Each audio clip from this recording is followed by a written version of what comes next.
¿Y vos? ¿Quién sos? De alguna manera, esta es una de las preguntas centrales que nos tenemos que hacer hoy en día. Una de las más importantes. Y sin embargo, es como que nunca terminamos de responderla del todo, como si ni siquiera tuviese una respuesta última. Sin embargo, esto no siempre fue así. En la época feudal, por ejemplo, las identidades eran dadas de antemano, al nacer. La gente estaba vinculada de manera vitalicia al suelo donde vivía, al trabajo que realizaba, y este trabajo era realizado de una forma muy distinta como trabajamos hoy. Por ejemplo, el trabajador feudal conservaba en gran medida el control sobre sus medios de producción, sobre sus herramientas de trabajo, y a la vez estaba presente durante todo el proceso productivo. Es por esto que, frente al producto final de su trabajo, él podía concebirlo como una extensión de sí mismo, porque efectivamente era un producto de su autoexpresión creativa. Él podía identificarse con ese trabajo. Es por eso que podemos hablar de que en ese entonces existía un maridaje entre la identidad y el trabajo. Siguiendo por estas mismas líneas, la gente vivía en pequeñas comunidades o feudos, dentro de los cuales existía una fuertísima cohesión social. La gente era miembros, en el sentido más pleno de la palabra, miembros de una comunidad, en el sentido en que una pierna es miembro de un cuerpo, es parte de un todo funcional orgánico. Esto porque existía una fuerte red de contención en esas épocas.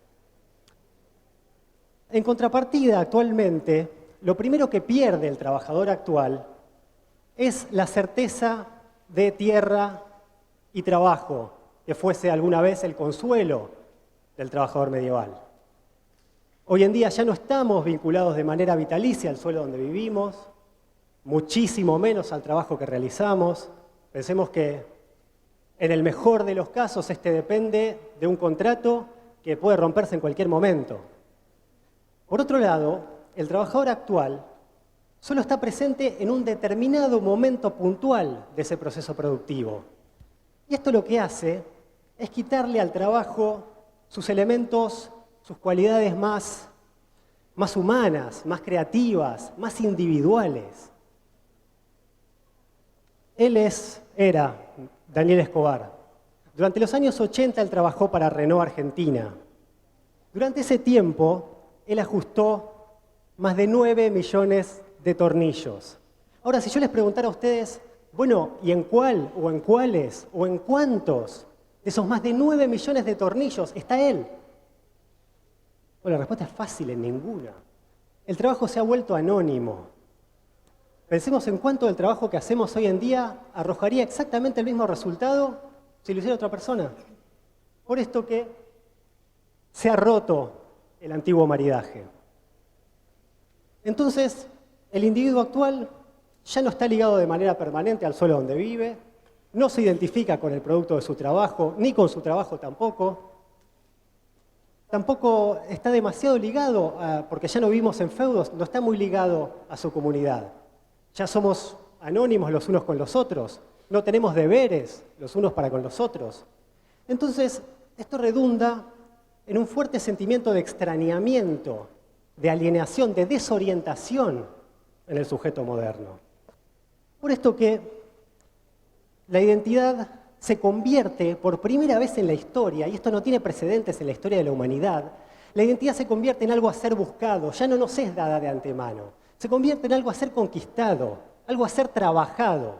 Y es por esto que cada vez más solemos pensarnos como nuestros propios creadores, como arquitectos de nosotros mismos. Y ahora, retomando un poco este divorcio entre la identidad y el trabajo, bueno, ¿ustedes con quién creen que se va a ir la identidad una vez que se divorcia del trabajo? Bueno, con el mejor amigo del trabajo. Efectivamente, hemos pasado históricamente de una identidad centrada en la producción a una identidad centrada en el consumo. Digamos, como empezamos a vivir en grandes ciudades, ya nadie nos conoce, estamos expuestos a los ojos de mucha gente que no nos conoce, que no sabe quiénes somos. Y cuando la gente no se conoce, lo que aumenta es el ansia por distinguirse, por diferenciarse. Entonces se termina generando una cultura de las apariencias. Y la única forma que tenemos para distinguirnos de los otros es a través de nuestro consumo ostensible. Este es un tipo de consumo que lo que busca no es el bienestar personal, sino que es un tipo de consumo que tiene funciones comunicativas, funciones expresivas. Por ejemplo, cuando yo me compro este auto, bueno, la utilidad de este producto es clara, es la de trasladarme, de transportarme de un lugar a otro. Ahora, cuando yo me compro este auto, bueno, la utilidad de este producto está en otro lugar. La utilidad de este producto está en cómo me define, en cómo me describe, en cómo me identifica y en que a su vez es capaz de otorgarme reputación, otorgarme reconocimiento por parte de los otros. Por esto que lo primero que hago cuando me compro este auto es subir la foto al Facebook, ¿no? Justamente, ¿no? Y bueno, en este punto, alguno de ustedes bien podría decir, y bueno, ¿cuál es el problema con esto?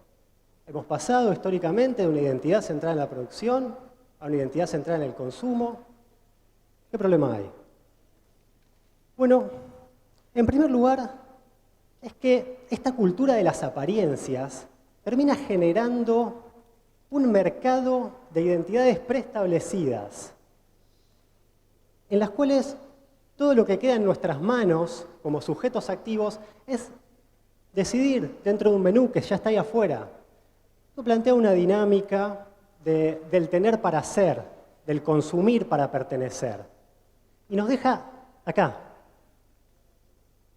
Justamente, estas identidades siempre están basadas, sea en cuestiones de estatus o en el mejor de los casos, en cuestiones de estilo o gusto. Pero son identidades individuales. Nada dicen sobre nuestro impacto o sobre nuestro rol en la sociedad que nos rodea. Peter Singer es un filósofo australiano y él planteaba el siguiente ejemplo que vamos a hacer acá entre todos. Imagínense lo siguiente. Ustedes se compran un par de zapatos nuevos de $300. Van caminando muy contentos con su par de zapatos nuevos, pasan por al lado de un lago y se encuentran con esto. Hay un niño que se está ahogando. Miran para todos lados, los padres no parecen estar en ninguna parte, no hay ningún otro adulto alrededor. Se dan cuenta que para ustedes no sería una amenaza, no sería un peligro entrar y rescatarlo. Sin embargo, no tienen tiempo de desatarse los cordones y sacarse los zapatos y se les van a arruinar. Bueno, ¿cuántos de ustedes elegirían salvar al niño sin importar los zapatos? Levanten la mano, por favor. Ah, bueno, pero qué audiencia moralista que me tocó hoy. Bien.